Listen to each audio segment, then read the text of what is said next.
말씀을 통해서 하나님의 말씀을 같이 함께 나누겠습니다.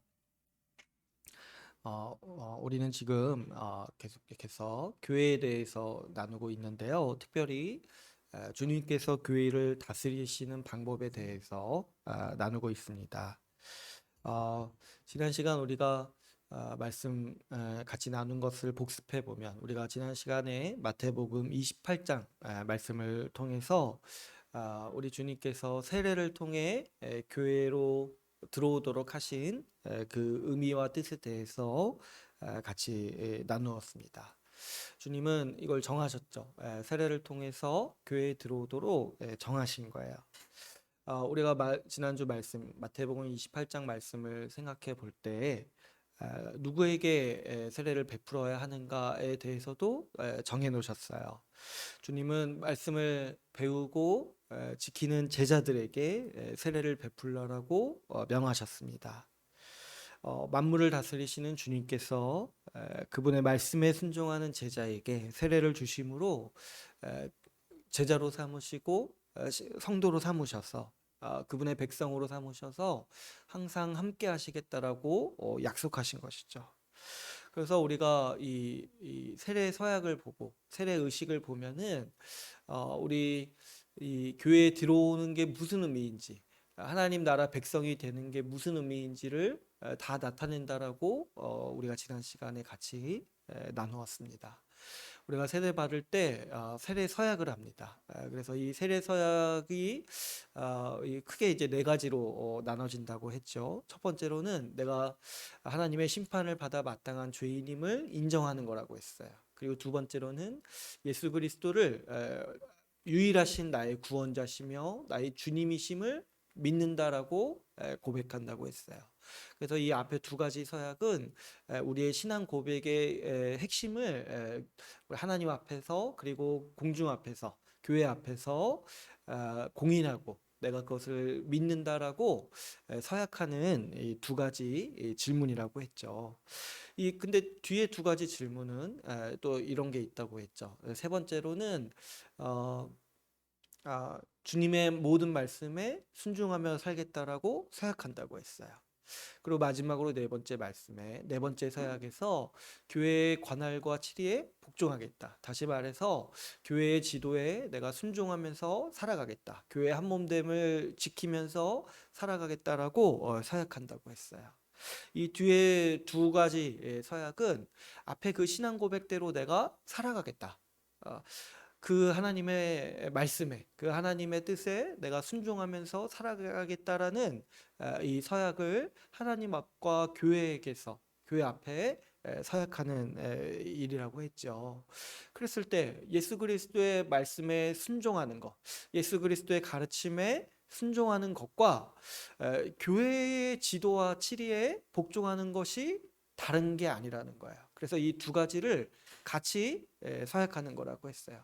하나님 예수 그리스도의 말씀과 그분의 가르침에 순종하고 동일하게 예수 그리스도의 가르침, 다스림을 우리에게 전하는 이 교회에 복종하겠다라고 서약하고 우리가 세례를 받는다라고 했어요. 이 서약을 우리가 함부로 하면 안 된다고 했죠. 왜 그러냐니까 하나님 앞에서 그리고 교회가 있는 앞에서 증인들 앞에서 서약하는 거예요. 그렇기 때문에 이 세례를 주는 자도 엄밀히 물어야 하는 것이고, 이 세례 서약을 하는 사람도 정말 양심에 비추어서 내가 그렇게 살 수 없다라면은 때로는 정말 아니오라고 얘기할 수 있어야 된다라고 했습니다. 그리고 또 무엇보다 이 세례 의식을 보면은 우리가 어떤 사람이 되었는지를 잘 나타내 준다고 했어요. 이 세례 의식은요, 주님께서 우리에게 주시는 성례의 은혜입니다. 우리가 어떤 사람이 되었는지를 보여주시는 하나님의 특별한 은혜예요. 우리 주님께서 은혜의 방편으로 주시는 것들은 다 말씀이고 기도로서 우리 눈에 보이는 어떤 것들이 아니죠. 근데 주님께서 우리의 이 믿음을 돕기 위해서 특별히 우리 눈에 보이고 우리 감각으로 느낄 수 있도록 하나님의 은혜를 보여주신 게 뭐냐니까 바로 이 세례와 성찬, 이 성례인 거예요. 그래서 이 세례를 받을 때 우리가 어떤 사람인지 하나님께서 우리에게 어떤 일을 하셨는지 우리가 눈으로 보고 이 감각으로 느낄 수 있도록 특별히 이 성례만 구별하여서 허락해 주신 거예요. 그래서 여러분 우리가 세례 때 어떻습니까? 우리가 물로 세례를 받잖아요. 그랬을 때 이 물로 세례를 받는다라는 것은 우리가 예수 그리스도의 그 보혈의 피로 죄를 씻음 받았다. 그래서 하나님 앞에서 정결한 사람이 되었다라는 것을 보여주는 거예요. 그래서 그거를 우리가 경험하고 느낄 수 있도록, 체험할 수 있도록 하나님께서 특별히 그 세례의 은혜를 통해서 보여주시는 거예요. 그렇죠. 우리가 믿을 때 여러분 우리는 정결해집니다. 우리의 모든 죄가 하나님 앞에서 없는 것으로 여겨지고 예수 그리스도의 의를 우리가 덧입혀서 하나님 앞에서 거룩한 사람, 정결한 사람이 되는 거예요. 우리는 그것을 믿음으로 받아들이죠. 근데 우리가 정결하게 됐다는 것을 우리는 눈으로 보지는 않아요. 그거는 영의 차원에서 일어나는 일이기 때문에. 그런데 주님께서 단 한 번 특별히 우리가 눈으로 볼 수 있도록 허락하신 그 은혜가 뭐냐니까 바로 이 세례인 거예요. 그래서 그걸 알고 이 세례를 받으면은 그 정말 대단한 은혜를 우리가 누리는 거죠. 믿음으로. 내가 하나님 앞에서 실제로 정결하게 됐다라는 거를 우리 이 세례 의식 가운데서 내가 그것을 믿음으로 받아들이고 눈으로 구체적으로 보면서 확인하게 되는 이 역사가 이 세례 의식인 거죠. 또 특별히 우리 장로교에서는 세례를 받을 때 물로 세례를 베푸는데 그 물로 이 머리를 적십니다. 그럴 때 그것은 우리가 성령을 받았다라는 것을 확인시켜주고 공증해 주는 거예요.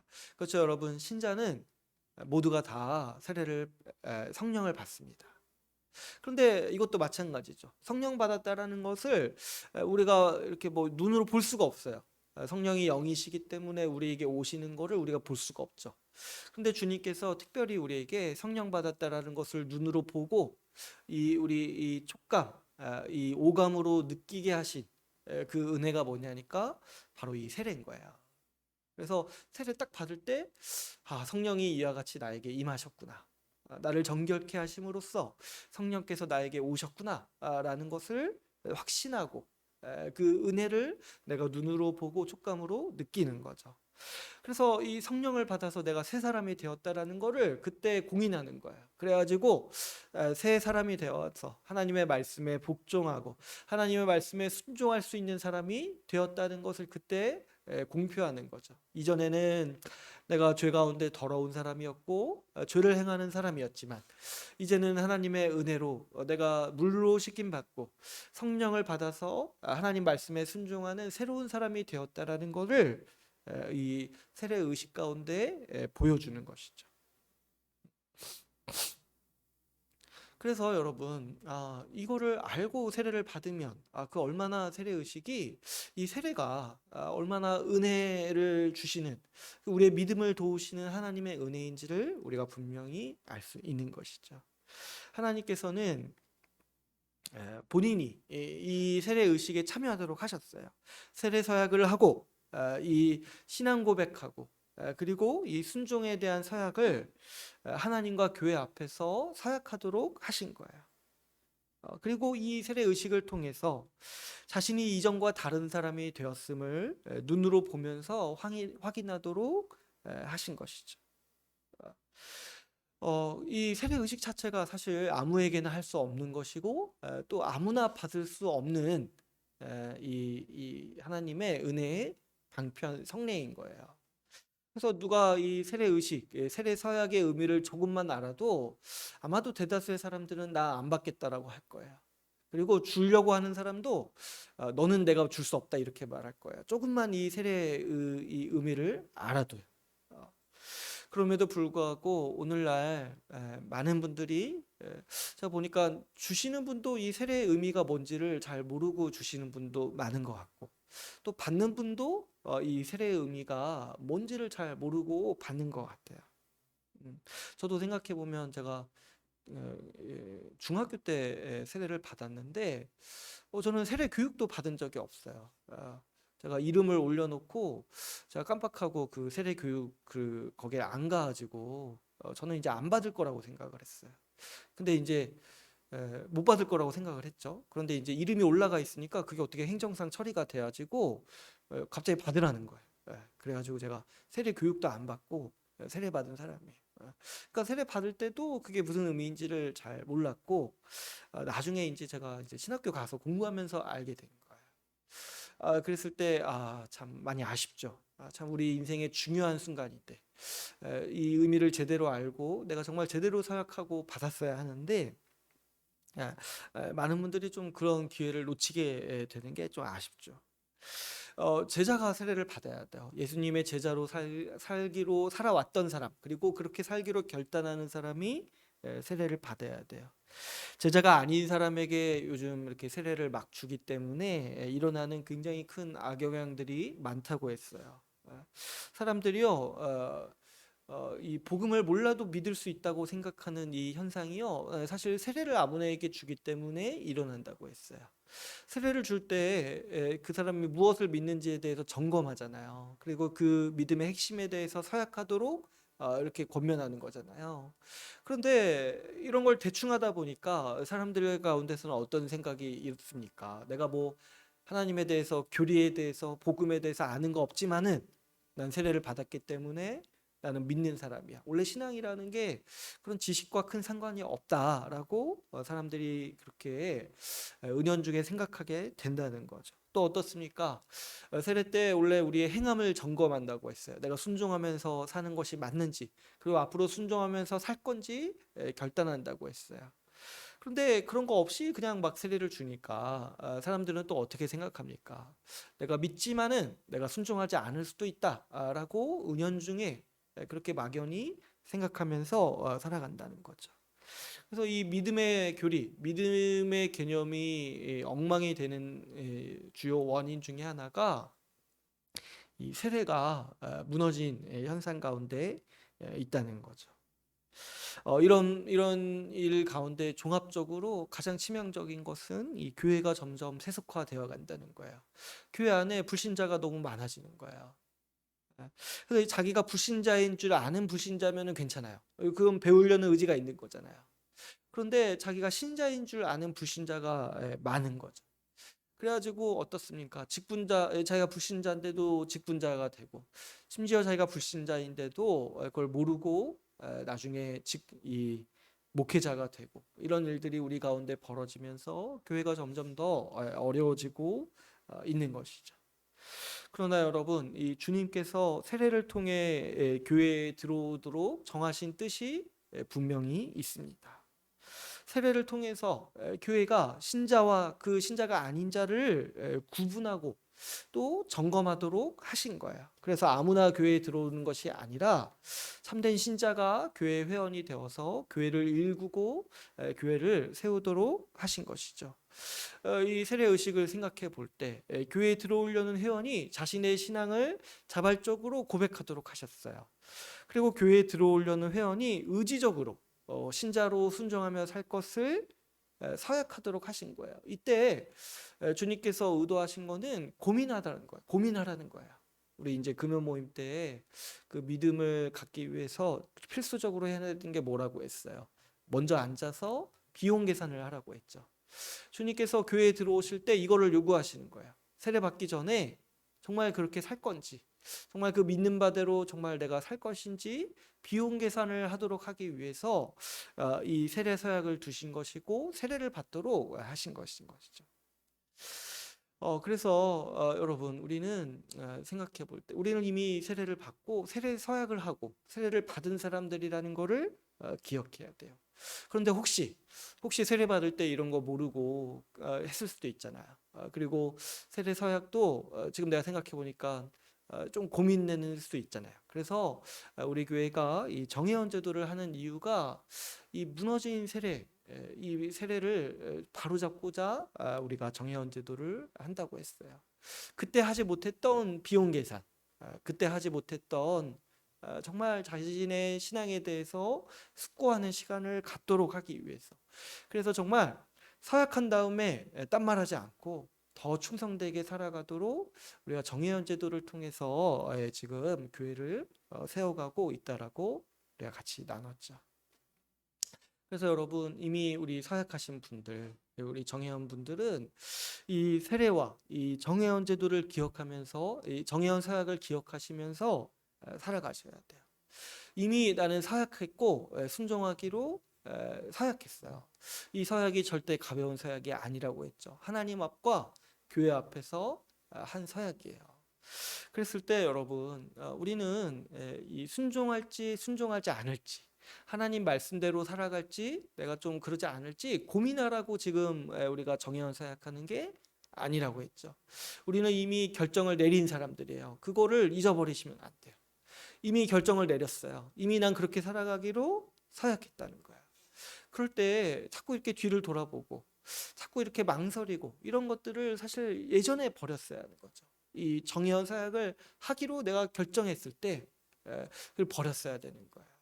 그래서 우리가 이 서약을 항상 기억하면서 우리가 이미 서약한 몸이기 때문에 우리가 이미 서약했기 때문에 더 충성되게 우리가 살아가야 된다라고 우리가 지난 시간에 같이 함께 나눴습니다.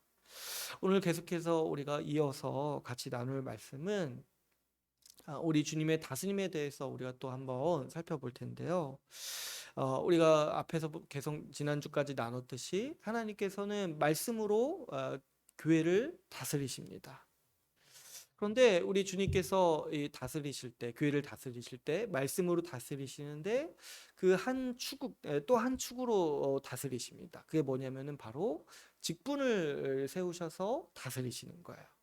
그러니까 말씀으로 다스리시면서 또 동시에 어떻게 하시냐니까 그 하나님의 통치를 대신할 직분을 세우셔서 교회를 다스리시는 거예요. 그런데 이 직분도 살펴보면은 이 직분도 이 뭐냐니까 하나님의 말씀을 전달할 통로, 하나님의 말씀을 교회에 가르치고 세울 통로로서 하나님은 직분을 세우시는 거예요. 그래서 이 직분자는 주님의 다스림을 대행하는 역할을 감당하는 것이죠. 그래서 우리가 이 직분을 이해할 때 주님께서 우리를 어떻게 다스리시고 복 주시기를 원하시는지 이해할 수 있습니다. 그래서 오늘부터 해가지고 우리 또 7월 한 달간 이 직분에 대해서 알아가 보려고 합니다. 그랬을 때 우리 이 직분을 이해하면서 우리 주님이 우리를 어떻게 다스리시기를 원하시는지를 우리가 알아가기를 소망합니다. 먼저 이제 직분에 대해서 대략적으로 좀 얘기를 해보자면 이 성경에 나오는 직분은 여러 가지가 있습니다. 사도, 선지자, 목사 이런 이제 직분들이 있죠. 그런데 이제 어떤 직분은 일시적으로 이 교회의 필요에 의해서 주님께서 교회 초기에 세우신 직분들이 있습니다. 그런데 지금은 그런 직분들이 이제 더 이상 필요가 없기 때문에 그 역할을 다했기 때문에 하나님께서는 이 교회에 항상 있어야 하는 직분으로 두 가지를 남기셨어요. 그게 뭐냐면 바로 이 목사 장로가 하나가 있고 집사 직분을 남기신 거예요. 그러니까 여러 직분이 원래 있었는데 그때 그 역할을 다 하고 이제 이 교회 역사 가운데 교회 가운데 계속해서 있어야 될 직분으로 주님께서 이 두 가지 직분을 남기신 거죠. 특별히 이 목사 장로의 직분은 하나님의 말씀을 가르치는 직분입니다. 하나님의 말씀을 가르치면서 그 말씀을 기초로 해서 하나님의 말씀을 원리로 해서 교회를 다스리라고 세우신 직분인 거죠. 집사 직분은 이제 우리가 나중에 다루겠지만 이 구제와 섬김의 역할을 담당합니다. 그런데 이 집사 직분 역시도 이 말씀의 구체적인 실천과 관련이 있습니다.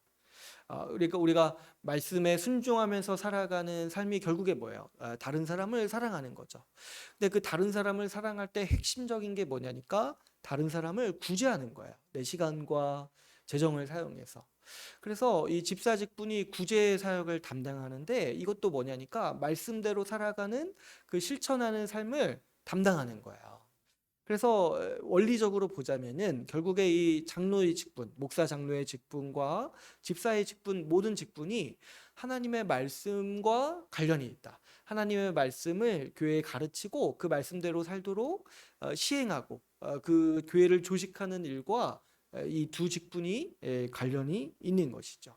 그래서 하나님은 말씀으로 교회를 다스리신다라고 우리가 이제 알고 있는데 그 말씀을 구체적으로 교회에 전달하는 통로가 바로 주님께서 세우신 이 두 개의 직분이라는 거죠. 어, 오늘부터는 좀 이 목사 장로의 직분에 대해서 이제 좀 살펴보도록 할 텐데요. 이 목사, 장로라고 이렇게 부르는데 이 성경에서는 한 세 가지 용어로 사용합니다. 목사라고 부르기도 하고 장로라고 부르기도 하고 감독이라고 부르기도 합니다. 근데 이 세 가지 용어가 다 같은 말이에요.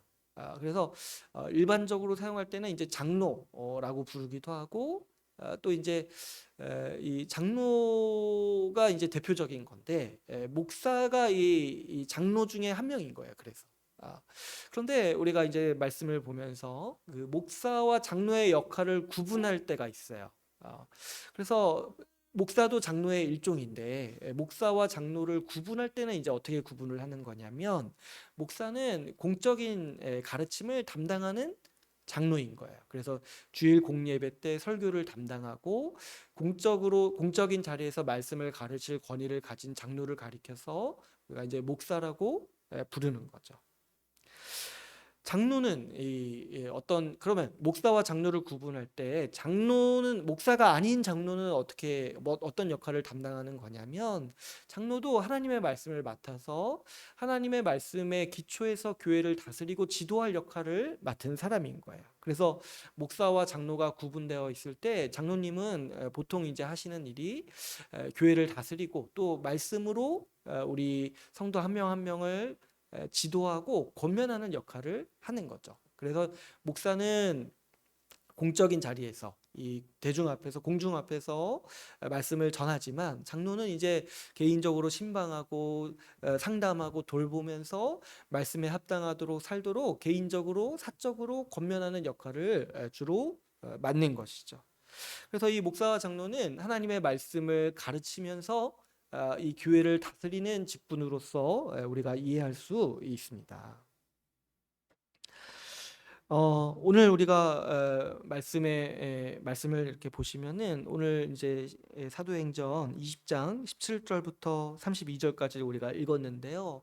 오늘 말씀은 이제 이 사도 바울이 장로로서 어떤 역할을 해야 되는지, 교회를 향해서 어떤 역할을 해야 되는지 당부하고 있는 말씀으로서 이 오늘 말씀을 통해서 우리가 이 목사가 어떤 사람인지, 어떤 역할을 교회에서 담당하고 있는지를 우리가 분명히 배울 수 있는 본문이죠. 오늘 본문은 17절을 보면은 사도 바울이 밀레도라는 곳에서 사람을 에베소로 보내가지고 에베소에 있는 이제 장로들을 이리로 오라고 이제 청하죠. 근데 이 말씀에는 이제 배경이 있습니다. 오늘 이제 읽은 본문에도 나와 있지만은 에베소 교회는 바울이 3년 가까이 머물면서 이 여기 보면 이제 눈물로 밤낮 가르쳤다고 했죠. 그러니까 사도 바울이 3년 정도 있었던 교회는 굉장히 이례적인 교회예요. 이 에베소 교회가 그 당시 교통의 요지고 그리고 이 전략적으로 소아시아 지역에 복음을 전파할 수 있는 지역이기 때문에 사도 바울이 이례적으로 오래 머물면서 그 지극정성으로 밤낮으로 이제 가르쳤던 교회인 거죠. 그런데 우리가 사도행전 말씀 그 앞에 말씀들을 보면은 사도 바울이 이 에베소 교회를 떠날 때 제대로 인사도 하지 못하고 떠났어요. 왜 그러냐니까 그 당시에 에베소에 이 교회가 굉장히 부흥하니까 이 우상 섬기는 사람들이 시샘해가지고 이 사도 바울에 대한 안 좋은 소문을 퍼뜨리고 이 유대인들이 또 사도 바울을 핍박하려고 이렇게 막 바울을 몰아세운 거예요. 그래가지고 바울이 도망치듯이 이 에베소 교회를 빠져나와서 이 고린도 교회로 가게 됩니다. 근데 또 오늘 말씀을 보면은 이제 사도 바울이 지금 로마로 가고 있어요. 그러니까 사도 바울이 고린도 교회에 머물다가 이 로마로 가죠. 근데 이제 이 로마로 가는 이유에 대해서 제가 예전에 한번 잠깐 말씀을 드린 적이 있는데 사도 바울이 이제 중요한 사역 중에 하나가 뭐냐면 이방인 교회들이 이 예루살렘 교회에 헌금을 전달하기 위해서 모금을 한 거예요. 그 당시 이제 전 세계적인 기근이 들어와지고 예루살렘 교회가 이제 힘들었던 거야. 그래가지고 이방인 교회들이 우리 형제 교회인 유대인 교회가 힘들다는 소식을 듣고 이 자발적으로 헌금을 모으기 시작한 거예요. 그래서 이제 사도 바울이 이 헌금을 전달하는 일이 굉장히 교회사적으로 뜻깊은 일이다. 지금 이 헌금을 통해서 이방인 교회가 유대인 교회가 한 몸이 되었다라는 것을 우리 모두가 누리고 볼 수 있는 사역이기 때문에 지금 사도 바울은 이 사역을 굉장히 중요하게 생각해서 로마로 가려고 한 거예요. 사실 중간에 오늘 본문에도 나와 있지만 가지 않았으면 하는 바람들, 그 주변에 권면도 있었고 예언도 있었어요. 왜 그러냐니까 사도 바울을 잡아서 죽이려고 하는 유대인들이 지금 아주 기다리고 있는 거예요. 진치고 아주 기다리고 있는 거예요. 그 예루살렘에. 그럼에도 사도 바울이 지금 여기서 보면은 자기 목숨을 아깝게 여기지 않는다고 하잖아요. 주를 위해서, 교회를 위해서 이 사역을 할 때 자기 목숨을 아깝게 여기지 않고 내가 지금 예루살렘으로 가려 한다고 얘기를 하잖아요. 그래서 사도 바울은 지금 이제 로마로 가려고 하는데 고린도에서 로마로 가는 길 중간에 지금 에베소 교회가 눈에 밟히는 거야. 지금 내가 제대로 인사도 못하고 나왔는데 그 에베소 교회가 눈에 밟혀서 이 좀 떨어진 곳, 아마도 이제 로마로 가는 길 중간, 이 밀레드라는 곳에서 사실 마음 같아서는 에베소 교회를 한 번 더 가고 싶었을 거예요. 근데 이제 어떻습니까? 자기가 지금 죽을 각오를 하고 로마로 가잖아요. 그래서 지금 이 에베소 교인들을 다시는 보지 못할 거라는 걸 자기는 직감을 하고 있어요. 그래가지고 아마도 이제 제 생각에는 이제 여러 가지 상황상 박해도 받고 있고 또 이제 한번 얼굴 보면은 이별하는 게 이제 사도 바울도 어떻게 보면은 굉장히 어려웠을 것 같아요. 그래가지고 좀 떨어진 곳에서 교회 전체를 보지 못하고 참아 보지 못하고 장로들만 이렇게 불러가지고 여기서 부른 거예요. 그래가지고 마지막으로 정말 유언처럼 이 장로들에게 교회를 부탁하면서 너희들 장로의 역할을 다 해야 된다. 이걸 신신당부하고 있는 마치 그 유언과 같은 그 본문이 오늘 본문인 거죠. 그래서 25절을 보면은 다시 얼굴을 보지 못한다. 못할 것 같다. 이 얘기를 하고 이 뒤에 이야기들을 보면은 이제 장로들도 이 얘기를 들으면서 아주 울면서 다시 못 본다고 얘기를 하니까 울면서 이렇게 얘기를 듣고 했던 이 장면이 바로 이 사도행전 20장 이 장면인 거죠. 그래서 오늘 말씀을 보면은 굉장히 아주 절절하고 사도 바울의 이 장로들을 향한 당부가 아주 이렇게 정말 절절한 마음을 통해서 담겨 있죠. 지금 사도 바울이 장로들에게 무엇을 하라고 당부하고 있냐면 자신을 예로 들어서 자기가 어떻게 있는지 보고 그대로 하라고 당부하고 있는 거예요. 오늘 말씀에 20절에서 21절을 보면은 이렇게 말씀하고 있죠. 유익한 것은 무엇이든지 공중 앞에서나 각 집에서나 거리낌이 없이 여러분에게 전하여 가르쳤다. 또 21절에 보면은 그 끝에서부터 보면 어떻게 얘기를 합니까? 하나님께 대한 회개와 우리 주 예수 그리스도에 대한 믿음을 증언했다. 이렇게 얘기하고 있습니다. 유익한 것은 무엇이든지 가르쳤다는 거예요. 이 본문의 이 맥락을 보건대 사도 바울은 3년 동안 머물면서 성경의 모든 말씀을 다 전했다는 거죠. 근데 그 말씀을 전할 때 어떻게 얘기합니까? 하나님께 대한 회개와 우리 주 예수 그리스도에 대한 믿음을 증언했다라고 얘기하고 있어요. 그러니까 모든 성경 말씀을 이 바로 예수 십자가 복음을 중심으로 너희에게 다 가르쳤다는 거예요. 그러니까 창세기부터 끝까지 해가지고 이 성경에 나타난 예수 십자가 복음에 대해서 너희에게 가감 없이 다 가르쳤다는 거예요. 거리낌 없이 가르쳤다는 거예요.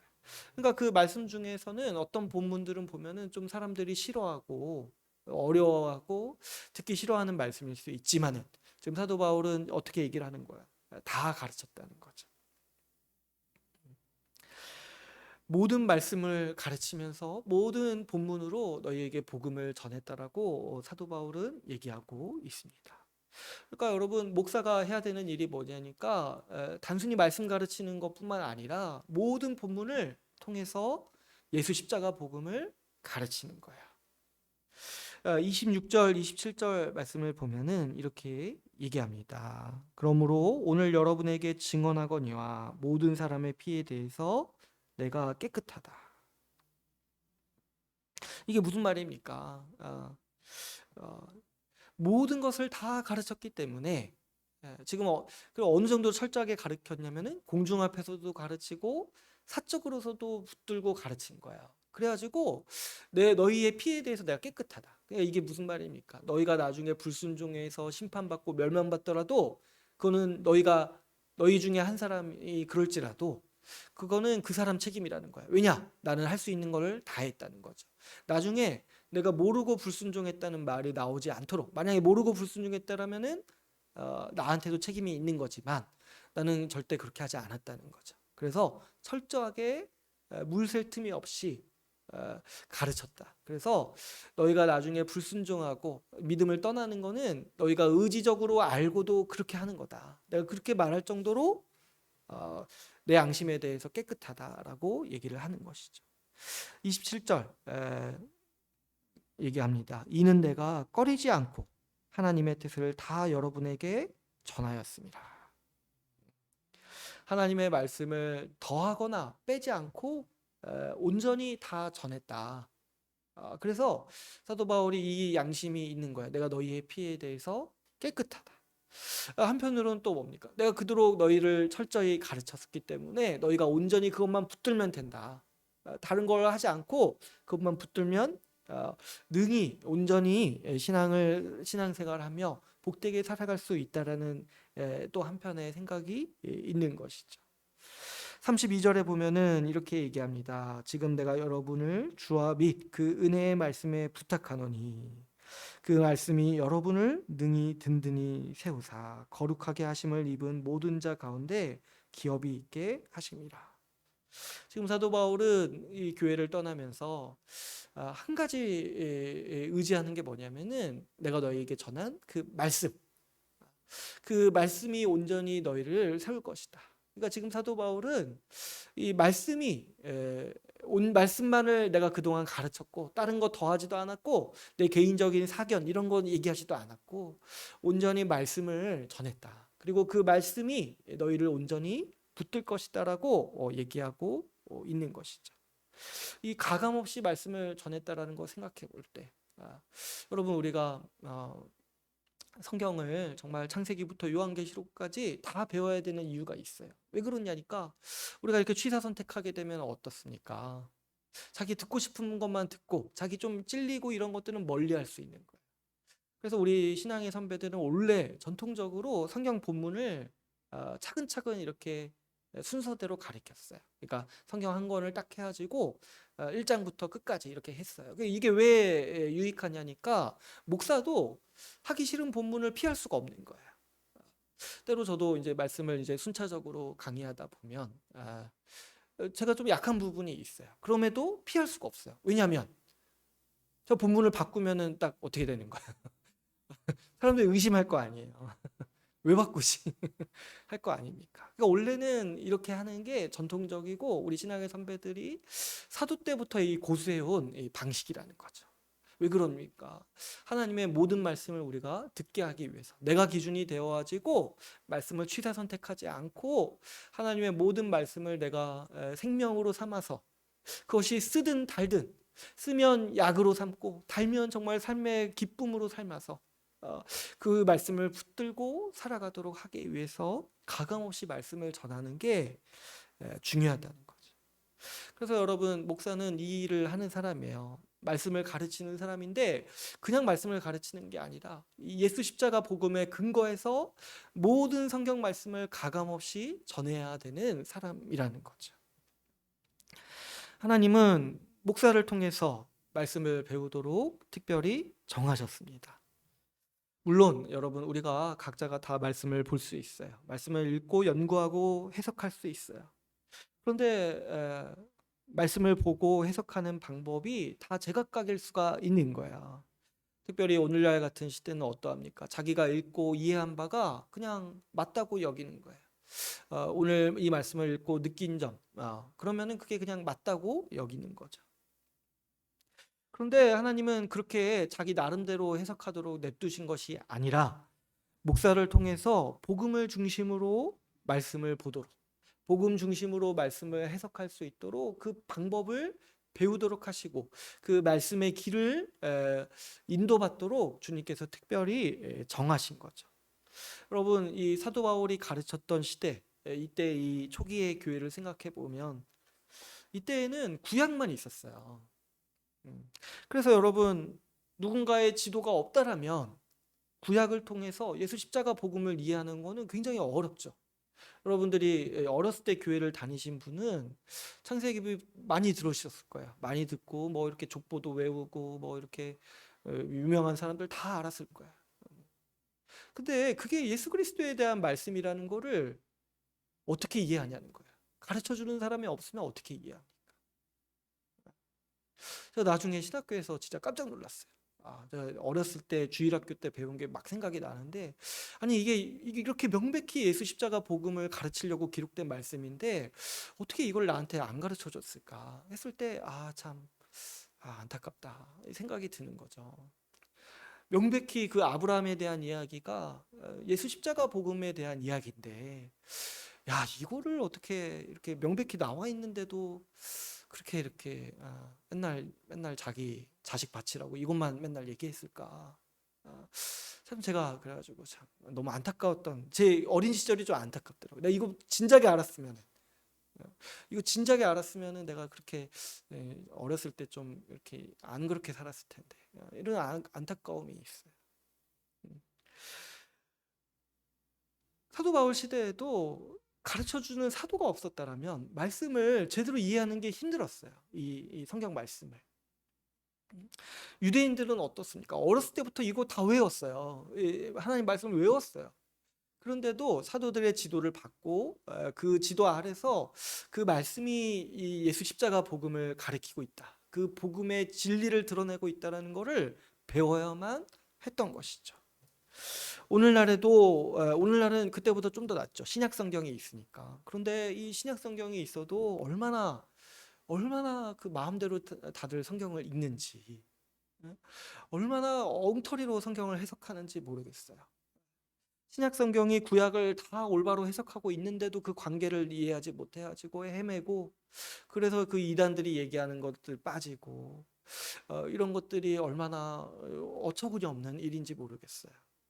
오늘날도 여러분 마찬가지로 그래서 주님은 교회에 목사를 보내주셔서 사도들이 성경을 가르친 방식대로 성경을 이해할 수 있도록 그 길을 만들어 주시는 거예요. 뿐만 아니라 하나님께서는 목사를 통해서 하나님의 뜻을 듣도록 하셨습니다. 27절 말씀을 보면은 이렇게 얘기합니다. 이는 내가 꺼리지 않고 하나님의 뜻을 다 여러분에게 전하였습니다. 우리가 하나님의 뜻을 항상 성도분들은 궁금해하세요. 하나님의 뜻이 무엇인가? 얼마 전에도 제 친구인데 자기 진로가 있는데 이제 하나님의 뜻이 너무 갈급한 거야. 근데 이제 친구가 목사라고 저한테 한번 왔더라고. 와가지고 어떻게 해야지 하나님의 뜻이겠느냐 이런 거 이제 이렇게 궁금해하는 거야. 하나님의 뜻이 뭔가. 그런데 여러분 말씀이 지금 어떻게 얘기하고 있냐면은 하나님의 뜻을 누가 전하는 거예요 지금. 장로인, 사도인, 사도 바울 그리고 장로들이 하나님의 뜻을 전하는 거예요. 물론 우리가 개인적으로 말씀을 보고 기도함으로 분별할 수 있어요. 하나님의 뜻이 무엇인지 우리는 분명히 알 수 있습니다. 그럼에도 불구하고 하나님은 이 목사를 통해서 공적으로 지도를 받도록 하신 거예요. 왜 그러냐니까 우리 개인의 판단은 때로는 언제든지 잘못되고 내 개인의 욕망과 내 마음의 소리에 이렇게 왜곡되기가 쉬운 거예요. 그래서 주님은 물론 성령을 우리에게 각자 다 주시면서 우리 나름대로 우리 인생을 인도하시는 그 주님의 말씀을 듣도록 하시고 개인적으로 분별하고 그래서 이렇게 하나님의 뜻 가운데 살아가도록 하셨어요. 그럼에도 주님은 공적인 질서를 두셔가지고 목사를 통해서 하나님의 뜻을 분명히 듣도록 하시는 거예요. 그래서 그 하나님의 뜻에 왜곡이 없고 내 마음대로 내 보기 좋게 이렇게 왜곡하지 않도록 주님께서 특별히 그렇게 하신 것이죠. 주님께서 이 질서를 세우신 것을 우리는 폄훼할 수 없습니다. 어떤 분들은 이렇게 얘기할 수 있어요. 나도 말씀을 읽을 수 있고, 나도 성령을 받았고, 나도 어렸을 때부터 성경을 알았는데 목사님 말씀하시는 것만 하나님의 뜻입니까? 이렇게 얘기할 수 있어요. 근데 그거에 반만 맞는 거예요. 그것도 있어요. 우리에게 말씀을 주시고 성령을 주신 것도 하나님이신데요. 목사라는 직분을 세우시고 그 질서 안에서 신앙생활을 하도록 하신 것도 하나님의 은혜고 하나님의 뜻을 전달하는 통로로서 세우셨다는 거예요. 이 구도에 대해서 우리 구약에 아주 중요한 사건이 하나가 있습니다. 그 모세가 이스라엘 백성들을 지도할 때, 근데 이제 모세 혼자서 이렇게 지도했던 것이 아니라 사실은 그 안에 이제 리더십들이 다 있었어요. 그 성령을 받아서 이 지도자로 세우신 이 모세와 이 중간 단계의 역할을 했던 지도자들이 있었어요. 근데 그 중에 한 명이 이 모세의 이 친족이죠. 이 미리암. 미리암이 있었어요. 근데 그 미리암이 한번 이 모세한테 항명을 하죠.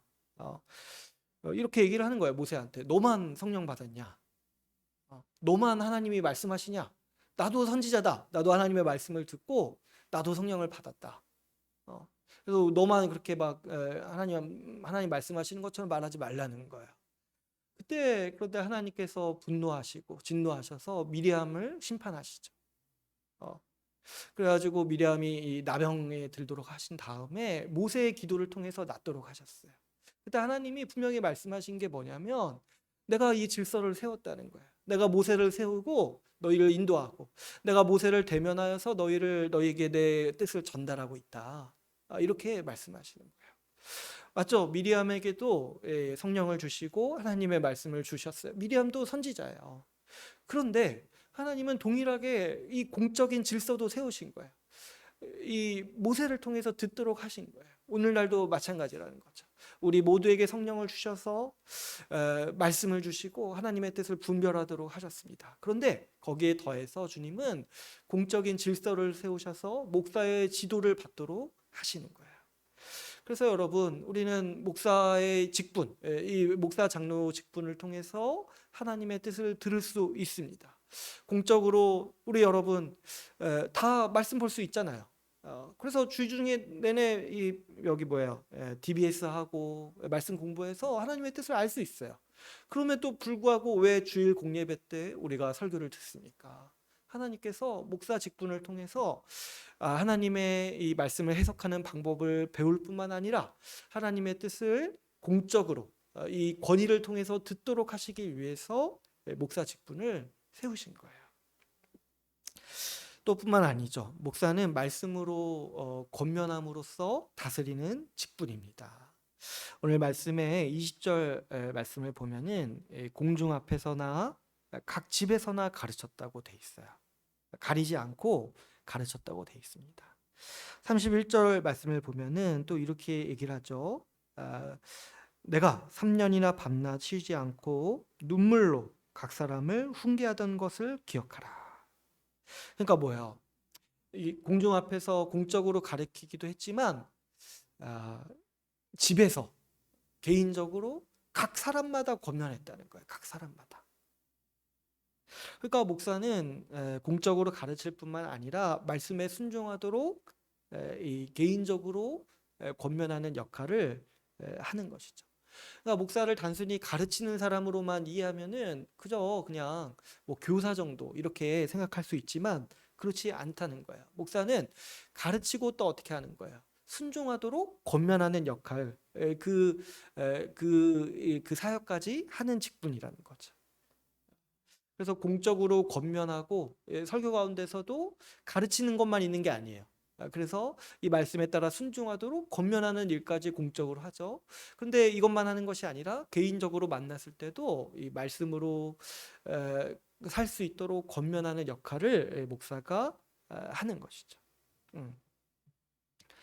그러므로 여러분, 우리는 이 목사의 이 권면을 목사 장로의 권면을 하나님의 권면으로 들어야 합니다. 하나님께서 우리가 이 믿음을 버리지 않고 불순종하지 않고 그 완악하게 살지 않도록 목사 직분에 권위를 두셔서 권면을 듣게 하신 거예요. 우리가 여러분 불순종하려고 할 때 이 몇 가지 증상들이 있어요.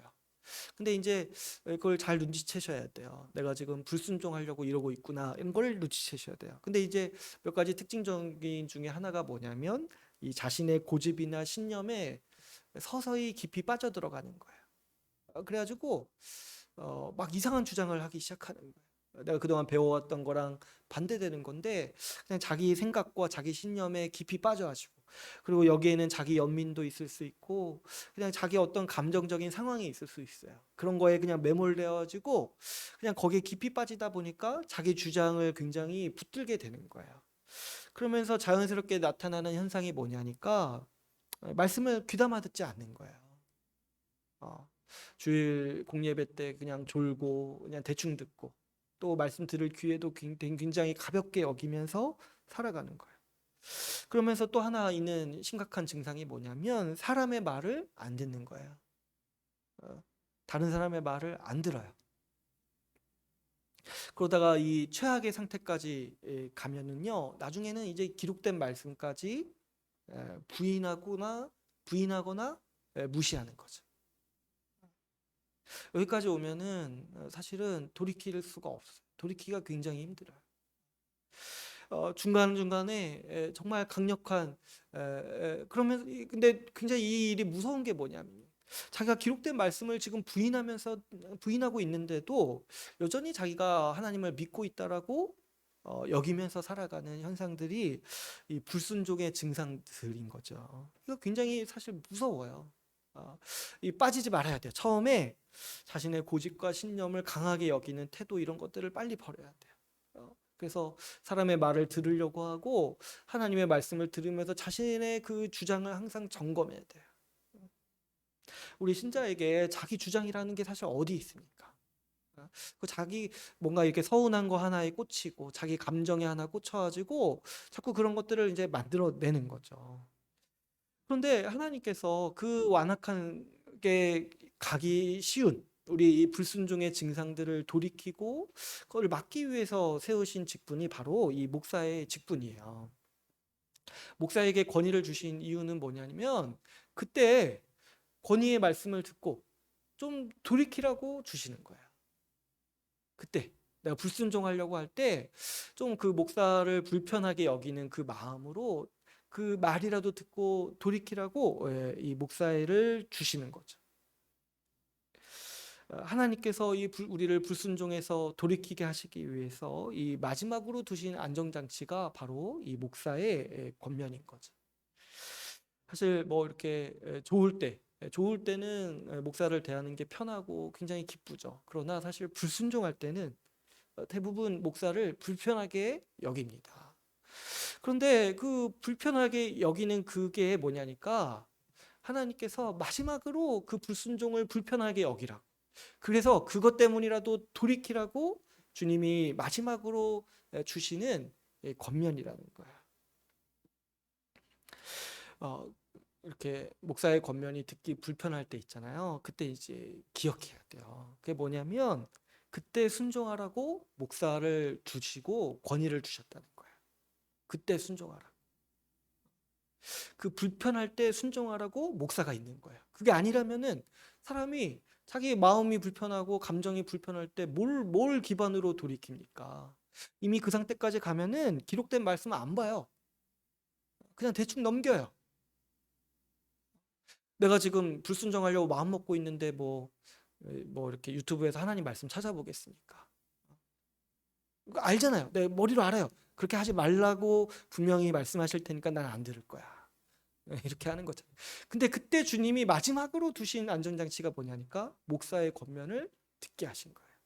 사실 얼마나 싫겠습니까? 내가 지금 하려고 내가 불순종하려고 다 결정해 놓고 그렇게 또 누가 말해도 나는 절대 내 마음을 바꾸지 않으리라 이렇게 한 달 뭐 이렇게 몇 달 이렇게 내 마음을 이렇게 강화시켜 왔는데 딱 목사 만나서 하지 마 이렇게 딱 들으면은 얼마나 진짜 싫겠습니까? 근데 그때 알아야 될 게 뭐냐면 주님이 그때 그거 꺾으라고 목사 직분을 세우신 거예요. 그래서 여러분, 이게 이 목사가 권면할 수 있고 목사의 권면을 하나님의 권면으로 이해하는 것이 굉장히 중요합니다. 그래서 그때 그 목사가 두려워서, 그 목사의 권면이 두려워서 꺾는 것이 하나님이 우리에게 주시는 이 인도하심이요, 우리를 보호하기 위한 안정장치임을 기억해야 하는 것이죠. 마지막 세 번째로 목사는 이 거짓 가르침과 악한 자로부터 교회를 보호하는 역할을 하고 있습니다. 28절, 30절을 보면은 사도 바울은 이렇게 권면합니다. 29절에 보시면 내가 떠난 후에 사나운 이리가 여러분에게 들어와서 그 양떼를 아끼지 아니한다고 얘기합니다. 음. 근데 이 사나운 이리들이 어떤 자들이냐니까 이 지금 교회 밖에 있는 자들이 아니라는 거예요. 여러분 중에서 제자들을 끌어내서 29절에 보시면 자기를 따르게 하려고 어그러진 말을 하는 사람들이 일어난다는 거예요. 그러니까 이 사나운 이리들은 어떤 사람들이에요? 하나님의 말씀을 전하는 척하면서 사실은 하나님 왜곡해가지고 하나님을 따르는 게 아니라 사실은 어때요? 자기를 따르게 하는 그런 사람들이라는 거죠. 근데 이런 사람들이 이 교회 밖에만 있는 것이 아니라 어디에 있다는 거예요? 교회 안에 들어와서 어떻게든 미혹해가지고 우리가 복음을 따르지 못하도록, 복음에서 떠나도록 우리를 미혹하는 사람들이 있다는 거죠. 그래서 목사가 그 시대마다 맡은 책무가 있어요. 그게 뭐냐니까 교회를 이리로부터 보호하는 거예요. 그래서 분별해야 하는 거죠. 분별해야 하는 거죠. 성도들이 거짓말에 미혹되지 않도록 잘 가르치고 분별해야 하는 것이죠. 특별히 세상의 사조에 물들어서 거짓 신앙으로 살지 않도록 분별해야 되고, 그 시대마다 이 복음을 왜곡하는 특징적인 모습들이 있어요. 그리고 그 거짓말에, 그 다른 복음에 빠지지 않도록 성도들을 돌보고 여기에 대해서 엄밀하게 경고할 수 있는 그런 사람이어야 하는 것이죠. 그래서 여러분, 목사는 어떤 사람이냐면 항상 이 이리떼와 싸우는 사람들이에요. 세상 사조가 교회에 침투하지 않도록 이 세상 돌아가는 모습들을 예민하게 관찰하면서 이런 것들이 교회에 틈타지 않고 교회적 삶을 위협하지 않도록 경고하고, 또 우리가 이런 것들을 극복할 수 있도록 하나님의 말씀을 온전히 전해야 하는 것이죠. 또 어떻습니까? 이 복음을 왜곡하는 다른 복음이 교회에 들어오지 않도록 항상 싸우고, 이 싸울 때 또 구체적인 사람이 있을 수도 있어요. 이 진리를 왜곡하는 사람과 싸우는 역할을 담당하는 사람이 바로 이 목사 직분인 거죠. 그래서 목사는 이 역할, 하나님의 말씀을 가르치고 권면함으로써 이 그리스도의 통치, 예수 그리스도께서 교회를 다스리시는 그 다스림을 대행하는 직분을 받은 사람인 것이죠. 그랬을 때 여러분, 우리 교회가 이 목사 직분을 올바로 알고 이 목사를 이 직분을, 이 역할을 하는 사람으로 이해해야 하는 것이죠. 여러분, 목사가 하는 일은 말씀을 가르치고 말씀으로 지도하는 일이에요. 그렇다면은 교회도 목사에게 원하는 바가 이거여야 한다는 거야. 교회도 목사에게 원하고 소망해야 되는 바는 말씀을 가르치고 말씀으로 지도해 주기를 바라고, 그것을 원하고 그것을 하라고 이 목사를 부르고 목사를 세우는 거야. 장로도 마찬가지죠. 사실 이제 목사도 마찬가지지만 장로 직분에 대한 오해가 한국 교회에 너무 많아요. 저도 그랬어요. 저는 장로님들이 사업하시는 분들인 줄 알았어요. 그래가지고 좀 사업해가지고 좀 헌금 많이 해서 장로 되시는 건 줄 알았어요. 근데 제가 나중에 보니까 전혀 상관이 없더라고요. 오히려 좀 돈 관련된 거는 집사랑 더 관련이 있어요. 장로 직분도 뭐냐면 하나님의 말씀을 가르치고 그 말씀으로 다스리는 직분인 거예요. 그래서 장로님들은 이 노예에서 시험을 봅니다. 제대로 이해하고 있는지. 집사는 노예에서 시험 안 보잖아요. 가르치는 직분이 아니기 때문에. 어쨌든 목사 장로 직분은 하나님의 말씀을 토대로 가르치고 다스리는 직분인 것이죠. 오늘날 이 목사 장로 직분에 대한 오해 때문에 교회가 큰 어려움을 겪고 있어요. 목사를 통해서 하나님의 말씀을 듣고 그 하나님의 말씀을 통해서 순종할 때 교회가 복된 건데, 근데 목사 장로를 단순히 어떻습니까? 이 교회 일을 맡은 사람으로 여기는 거예요. 그래가지고 교회 행사 주관하고 교회 행정 주관하고 이런 것으로 목사의 일을 맡기는 거예요. 제가 언젠가 한번 말씀드린 적 있지만은 목사도 이렇게 구인구직하는 사이트가 있습니다. 예, 그래가지고 저는 뭐 거기 안 가본 지 오래됐지만 근데 이제 제가 가보면 목사의 그 원하는 인재상이 있잖아요. 근데 그 원하는 인재상 그 요건을 보면은 운전면허, 이거 뭐 찬양 인도 가능한 자, 아, 차량 운행 가능한 자, 이런 게 대다수로 많이 있는 거예요. 물론 아닌 교회도 있어요. 그때 이제 제가 참 마음이 아프죠. 근데 목사를 뭘로 보기에 이렇게 어, 말도 안 되는 자격 조건. 아니, 목사가 운전면허 없으면 어떻습니까? 찬양 좀 못하면 어떻습니까? 그거 하라고 세운 직분이 아니잖아요. 그거 하라고 훈련받은 사람이 아니잖아요. 그런 뭐 이렇게 이런 모집 요강 보는 게 좀 많이 없어요. 말씀을 잘 가르칠 수 있는 사람. 그래가지고 그걸 좀 점검하기 위한 이런 자격 요건들을 보는 교회들이 물론 있어요. 있는데 또 많지는 않은 걸 보면서 안타깝죠. 그래가지고 보통 이제 교회 담임 목사님들이나 부목사님 보면은 일이 너무 많아요. 교회 조직하고 행정하고 이렇게 막 행사 주관하고 이런 일들이 너무 많아요. 그리고 이제 시설 관리하고 이런 일들이 너무 많은 거죠. 제가 이제 사역했던 교회 중에 어떤 교회는 부목사님이 자판기 관리까지 하시는 거예요. 그래서 제가 그게 너무 놀래가지고 실수로 제가 아니 목사님이 왜 이런 거 하시냐고, 제가 그때 전도사여가지고. 근데 제가 실수했더라고요, 생각해보니까. 그 교회가 그런 분위기였는데 아무튼 이제 너무 이제 안타까운 거죠. 그랬을 때 어떻게 그 목사님들이 다른 업무 하시면서 어떻게 말씀 공부하시고 이렇게 할 수 있겠냐는 거예요. 음. 목사에게 다른 은사를 원하는 경우도 굉장히 많습니다. 그래가지고 목사님이 재밌으셔야 된다, 유머의 은사를 원하시거나, 때로는 뭐 외모 이런 거 원하시는 분도 있어요. 그리고 뭐 이렇게 좀 목사 성격이 좀 카리스마 있었으면 좋겠다, 이런 것들 원하시는 거.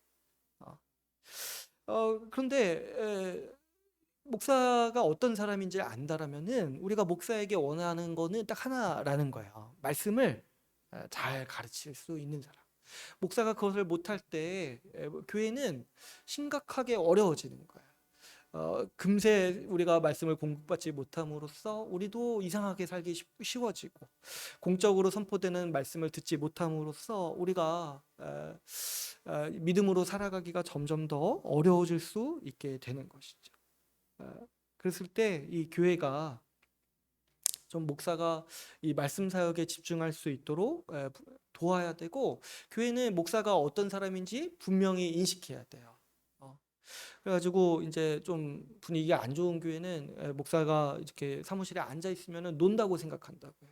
막 신방 다니고, 사실 신방은 장로가 하는 일이, 장로가 전문적으로 하시는 일에 가깝고, 목사는 이제 사실 앉아서 말씀 연구하는 게 일일 것이죠. 그런데 이제 그런 걸 이해하지 못하면은 목사가 앉아 있을 때 맨날 논다고 생각하고 막 이렇게 이제 여기는 교회들도 있다는 거예요. 그랬을 때 우리는 좀 이런 것들을 지향하고, 목사님이 앉아서 일할 수 있도록, 앉아서 공부할 수 있도록 그 도와야 하는 것이고, 또 우리가 그런 것들이 목사의 의무라고 생각해야 하는 것이죠. 무엇보다 여러분, 교회는 주님께서 목사 직분의 권위를 주셨음을 받아들여야 합니다. 주님께서는 교회를 섬기는 다양한 은사를 주셨어요. 근데 그 중에서 말씀 가르치는 은사를 특별히 구분하여서 그 은사를 잘 발휘할 수 있도록 목사 장로라는 직분을 주셔서 하나님의 권위를 그 직분에 두시는 거예요. 주님께서 다스리신다고 말씀하실 때 어떻게 구체적으로 말씀하시는 거냐면, 내가 목사를 보내서 너희를 다스리겠다라고 선언하시는 거예요. 그래서 주님은 이 특별히 말씀 가르치는 은사, 직분을 주시고 거기에 하나님의 권위를 두시는 거예요. 그랬을 때 주님이 이 말씀을 가르치는 자에게 권위를 주시는 이유가 분명히 있죠. 이 말씀 사역이 교회의 근간이 되기 때문이고, 또 이 말씀 사역이 어떻습니까? 주님의 말씀을 대언하는 사역이기 때문인 거죠. 그래서 여러분, 하나님께서는 목사가 선포하는 말씀을 하나님의 뜻으로 듣고 받아들이도록 특별히 목사 직분을 세우신 거예요. 그 말씀에 권위를 두셔서 그것이 하나님의 뜻으로, 하나님의 말씀으로 듣도록 하시기 위해서 주님은 목사 직분을 세우신 거예요. 앞에도 제가 말씀드렸지만 그게 아니라면 목사 직분이 필요가 없어요. 다 성령을 받고 다 말씀을 볼 수 있는데 왜 주님은 특별히 목사를 보내주십니까? 목사를 통해서 하나님의 뜻을 분명히 듣고 올바로 이해하도록 권위를 주셨기 때문에, 권위를 주셔서 그 말씀을 듣도록 하시기 위해서 이 목사를 직분을 세우신 것이죠. 안타깝게도 오늘날 이 권위에 대해서 부정적인 인식이 많아지고 이 직분에 대한 인식을 훼손하고 있어요.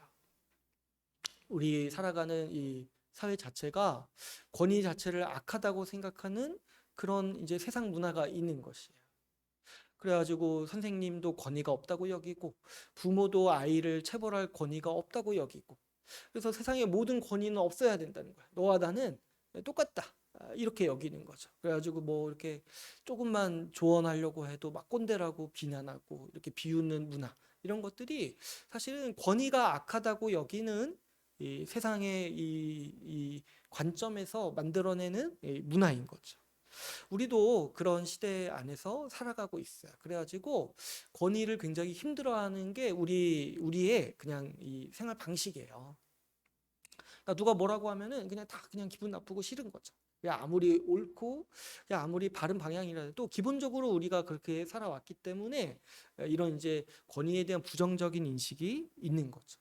근데 또 여기에 더해가지고 이 목사의 권위가 훼손되는 주요 이유 중에 하나는 이 목사님들이 좀 이상한 일들을 많이 하는 거예요. 그래가지고 이 매스컴에 보도되는 이 언론에 보도되는 목사님들이 정말 엉망인 모습들을 우리가 많이 보게 되니까 안 그래도 권위 자체를 부정적으로 인식하는데 또 여기에 더해서 뭐가 있는 거예요. 목사 자체에 대해서도 굉장히 부정적인 인식이 많이 강한 거죠.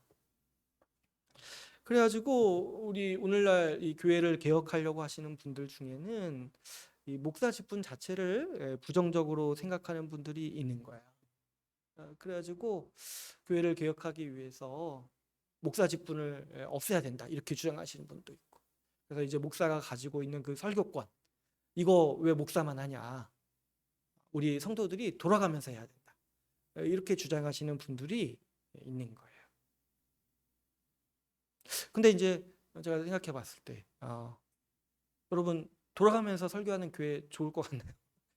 저도 그런 교회 다니고 싶은데 저는 좋을 것 같아요. 저는 근데 지금 이제 뭐 우리 대표기도 뭐 이렇게 한 달에 한 번도 아니고 뭐 두 달에 한 번 서는 것도 부담스럽다고 하시는데 돌아가면서 여기 이렇게 한 달에 한 번씩 1시간씩 설교하세요. 이렇게 딱 이렇게 하면 그런 교회 진짜 좋은 교회일까? 잘 모르겠어요. 모르겠어요. 목사가 그 나쁜 목사님들이 분명히 있어요. 그런데 그 목사 직분 자체가 악한 거는 사실 아닌데 목사 직분을 없애면 정말 교회가 잘 되냐 생각했을 때 참 너무 교만한 거예요. 왜 그러냐니까 하나님이 세우셨잖아요. 하나님이 이 직분을 세우셨어요. 그런데 지금 그 직분을 없이, 그 직분 없어도 교회를 잘 세울 수 있다라는 거는 결국에는 교회를 아무리 개혁하려고 해도 인간의 생각과 인간의 지혜로 교회를 세우려고 하는 또 다른 우상 숭배에 지나지 않는 태도인 것이죠. 주님이 세우신 권위를 우리가 폄훼할 수 없고 부정할 수 없습니다. 목사의 잘못이, 개개인의 잘못이 분명히 있고 권위를 악하게 사용하는 사람들의 잘못이 큽니다. 근데 그 사람들은 하나님의 큰 심판을 받을 거예요. 우리 주님 말씀에 분명히 가르치는 자, 지도자가 범죄한 것에 대해서 엄격히 다루신다라고, 더 때리신다라고 주님은 분명히 말씀하셨어요. 그 사람들에게 하나님의 심판이 분명히 있을 겁니다. 그러나 그럼에도 불구하고 하나님이 세우신 질서 자체가 악하다고 우리는 말할 수 없는 것이죠. 우리도 뭐 대통령 선거 잘못하면은 악한 사람이 대통령 될 때 괴롭잖아요.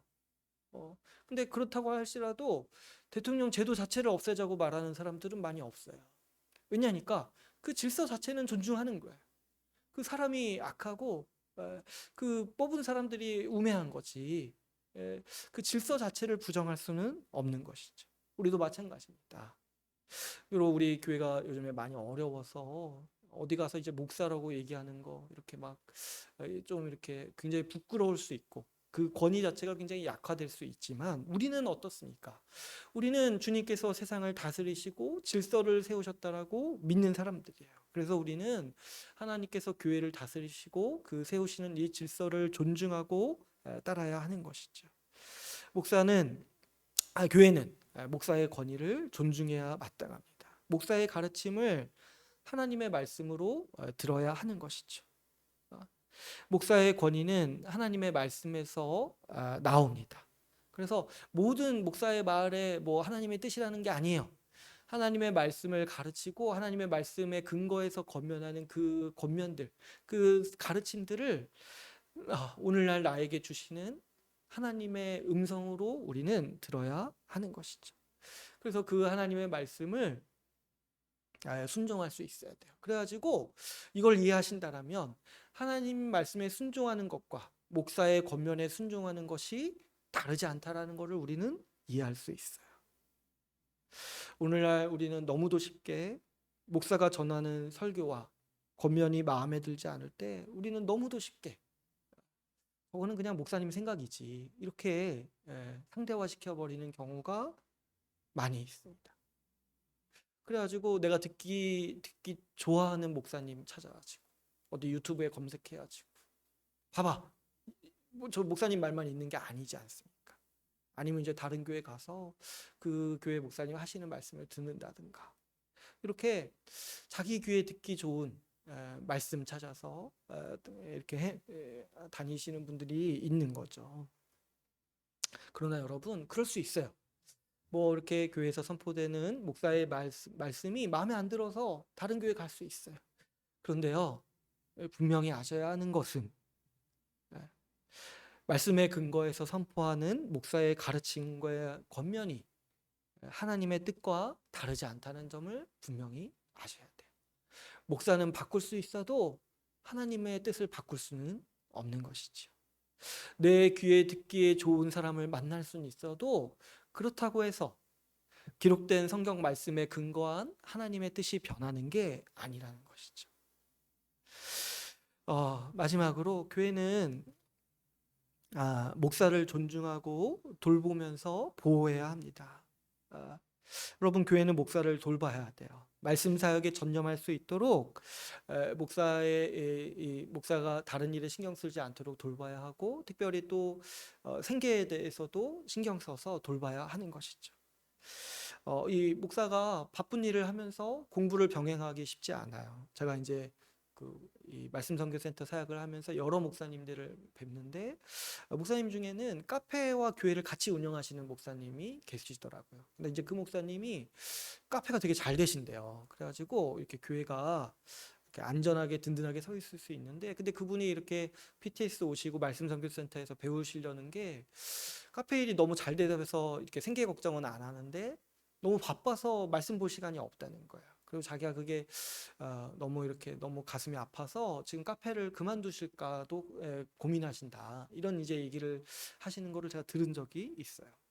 그러니까 요즘에 이제 교회가 많이 어렵다 보니까 뭐 이렇게 목사가 겸직해야 된다.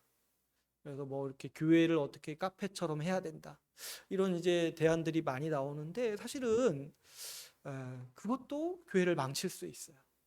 목사가 바쁘면은 목사 개인이 힘든 게 아니에요, 사실은. 목사를 통해서 말씀을 들어야 하는 교회 전체가 힘든 일 가운데 그 평생 그 힘든 구도 속에서 살아가게 될 거예요.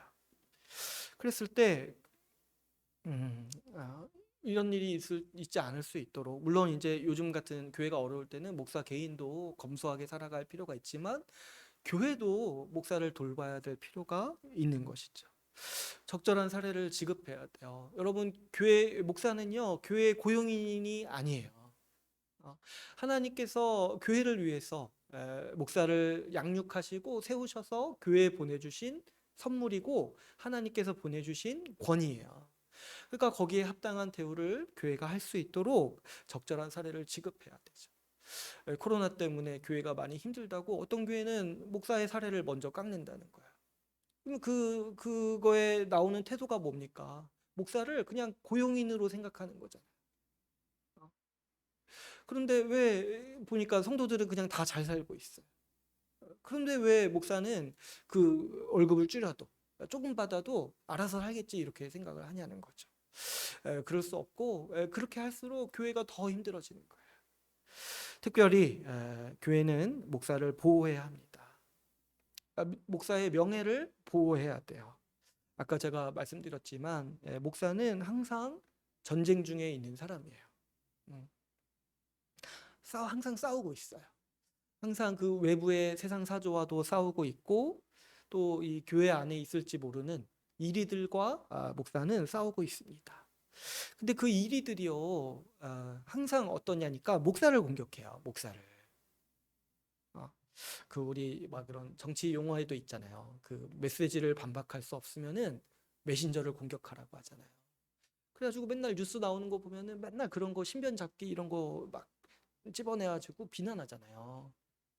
정작 그 정책과는 크게 상관이 없는데 목사가 이런 일들을 많이 겪는 거죠. 목사가 전하는 말씀에 반박할 수 없을 때 항상 그 목사의 어떤 외모나 용모나 뭐 이렇게 다른 어떤 흠을 이렇게 끄집어내가지고 비난한다는 거예요. 그래서 목사는 상상 이상의 공격을 많이 받습니다. 갖은 욕설, 인신 공격을 많이 받아요. 특히 이 온라인상에서 보면은 아무리 어떤 목사님이 마음에 안 들어도 그렇지. 그래도 정말 주를 위해 열심히 사역하시는 분을 향해서 입에 담지도 못할 욕들을 이렇게 하는 것들을 자기가 또 신자라고 이렇게 하는 것들을 보면서 정말 너무 힘드시겠다 목사님. 그래서 제가 진짜 내가 좀 생각이 다르더라도 욕은 하지 말아야 될 거 아니에요. 근데 어떻게 목사님을 향해서 그렇게 욕하는 걸 보면서 진짜 힘들겠다. 때로는 어떤 사람은 목사를 향해서 고발까지 해요. 제가 예전에 김인준 목사님 말씀하시는 거 들었는데 자기를 고발한다는 거예요. 사람들이. 내가 보면서 너무 힘드시겠다 진짜. 어떻게 아니 법 없이도 살 수 있으신 분들인데 생전 어떻게 그 고발당해서 법원 가실 그런 것까지 이렇게 겪으시는 걸 보면서 참 너무하다 이 생각이 드는 거죠. 또 뿐만 아니죠. 아주 그냥 이단 시비도 때때로 많이 걸려요. 이렇게 정말 뭐 사소한 거 가지고도 다 이렇게 고발하고 시비하고 하는 것이죠. 근데 그게 이제 목표가 그 목사가 정말 잘못됐다기보다는 이게 뭔가 깎아내리기 위해서 이렇게 하는 거죠. 목사를 향한 공격은 목사가 전하는 말씀의 권위를 깎아내리기 위함이요. 그로 말미암아 교회를 무너뜨리기 위함이라는 거를 우리는 분명히 분별해야 돼요. 목사가 뭐 하는 사람인지 분명히 알면은 목사의 어떤 주변적인 것으로 공격하는 것들이 정말 악하다는 걸 알 수 있어요. 어떤 사람은 뭐 목사님이 좋은 차 타고 다닌다고 욕하는데 아니 그러면은 뭐 목사는 뭐 이렇게 뭐 안 좋은 차 타고 다니라고 부르심 받은 사람이 아니잖아요. 목사를 비난해야 될 때에는 비난도 사실 조심해야 되지만 그 사람이 복음을 전하지 않았을 때 비난하는 거죠. 뭐 이렇게 옛날에 어떤 뭐 이렇게 전도사님이 얘기할 때 자기는 뭐 이렇게 고시원방에서 생활하는데 목사님은 아파트 산다고 목사님이 돈 좋아한다고 이렇게 비난했다는 거예요. 근데 그런 게 아주 얼마나 들으면은 뭔가 그럴듯하지만 사실 얼마나 어처구니 없습니까? 아니 목사 가정이 있는데 그러면 가정 다 데리고 고시원에서 살아야 되는 거예요. 그렇지 않죠. 그런 거, 이런 주변 잡기적인 거. 물론 이제 어느 정도 과도한 선을 지나면은 얘기할 수는 있지만, 목사를 향한 평가는 그 사람이 말씀을 온전히 전하지 않았을 때, 그리고 이 복음을 전하지 않았을 때 뭐라고 할 수 있는 거지. 그 어떤 용모와 신변 잡기적인 거로 이 목사의 명예를 깎아내리는 것은 정말 악한 행위라는 거를 우리는 인식할 필요가 있습니다. 음. 뭐 많아요. 이런 거 말고도 목사 외모 가지고 막 이렇게 깎아내리는 것도 많고, 옷차림 가지고 막 이렇게 깎아내리는 것도 많고. 그랬을 때 이런 것들이 다 뭐냐니까, 이 하나님의 말씀을 전하는 것을 막기 위해서 이런 일들을 한다는 거죠. 그래서 여러분, 이런 것들을 우리가 특별히 삼가고, 목사를 향해 과도한 비난도 삼가야 되지만, 어떤 비웃는다거나 조롱한다거나, 어떤 뭐 이렇게 유머의 소재로 삼는다거나, 이런 것도 사실 조심해야 될 필요가 있는 것이죠. 왜냐하면은 그 사람 자체는 사실 별 볼 일 아닐 수 있어요. 그런데 하나님께서 권위를 두고 세우신 직분이기 때문에 우리는 이 목사 직분을 존중하는 마음으로 대하고, 특별히 그 명예를 보호하기 위해서 우리 모두 교회가 힘써야 하는 것이죠. 여러분, 우리가 이렇게 목사 직분을 온전히 알고 좋은 목사를 세워가야 돼요. 목사 장로가 잘 서 있는 교회는 하나님 나라의 복을 충만히 누리는 교회입니다. 복의 근원이신 하나님의 말씀이 선포되기 때문이죠. 하나님이 다스리시는 교회, 그래서 하나님이 함께 하시며 복 주시는 교회, 그 교회는 좋은 목사님이 계셔서 말씀을 가감없이 전하고 우리 모두에게 말씀에 충성되게 살아갈 수 있도록 권면하는 목사가 있을 때 이 일이 가능한 것이죠. 목사가 잘못되면, 정말 이상한 목사가 있으면 교회는 힘들어집니다. 하나님의 말씀을 듣지 못하고 또 왜곡된 진리를 계속해서 듣다 보면 우리가 피폐하게 살아갈 수밖에 없는 것이죠. 예전에 그 스펄전 목사님이, 영국의 유명한 목사님인데, 그 목사에 대해서 쓰실 때 한 꼭지를 얘기하신 게 뭐냐면, 지옥에 있는 목사와 그 성도들, 이렇게 하면서 이 목사에 대해서 경고하신 적이 한 번 있어요. 그 목사가 이렇게 지옥 간 거예요. 목사가 지옥 가니까 따라오는 결과가 있어요. 뭐예요? 그 성도들도 다 지옥에 있는 거예요. 근데 그 지옥에 있는 목사가 얼마나 비참하냐니까, 그 지옥에 있는 성도들이 매일마다 한 번씩 와서 그 목사한테 얘기한다는 거예요. 너 때문에 내가 여기 있다. 제가 그 짧은 문단을 읽고, 제가 진짜 악몽을 꾸는 기분이었어요. 목사가 이상하면 진짜 다 지옥 가는 거예요, 진짜. 그 목사 아래서 배운 사람들, 다른 진리 아래서 고면받지 못하고 다른 진리 붙잡고 다른 복음 붙잡고 평생 살아가면은 지옥 가는 거예요. 다 같이 함께. 얼마나 고통스러운 일입니까?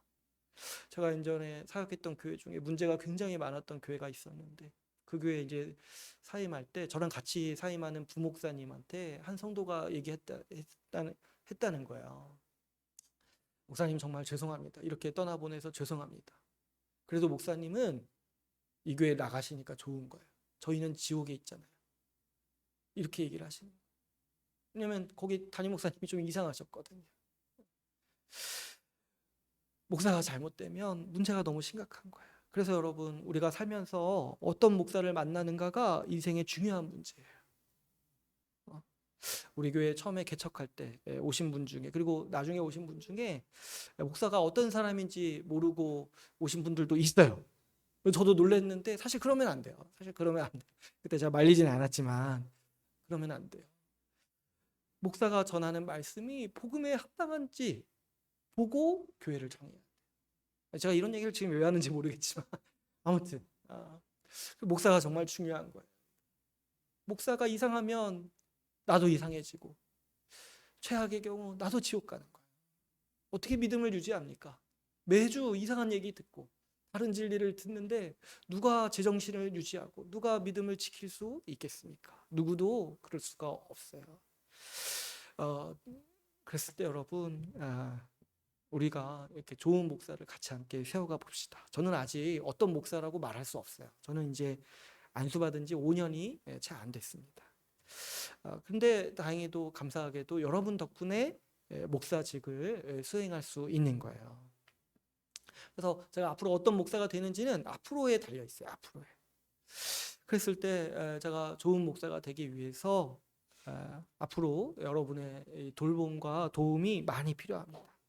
지금 조금 부족한 면이 있더라도 인내해 주시고 기도해 주시고 앞으로 5년 뒤, 10년 뒤에 정말 충성된 목사가 되어서 교회를 힘있게 섬길 수 있도록 여러분 같이 함께 이 목사 직분을 제대로 세우는 교회로서 우리가 같이 함께 이 직분을 세워나가기를 바랍니다. 오늘 말씀을 맺겠습니다. 오늘 약간 좀 길어졌는데요. 오늘 우리는 이 교회의 직분, 특별히 이 목사 장로 직분에 대해서 나누었습니다. 여러분, 우리가 이 목사 장로 직분이 하나님께서 교회를 다스리시기 위해서 세우신 직분임을 이해하고, 우리 이 직분이 올바로 섰을 때 교회가 하늘의 충만한 복을 누리기를 소망하면서 이 목사로서 목사를 잘 세우는 교회가 될 수 있도록 우리가 같이 기도하고 그렇게 같이 함께 살아갑시다. 오늘 말씀을 마치고 같이 기도하는 시간을 갖도록 하겠습니다.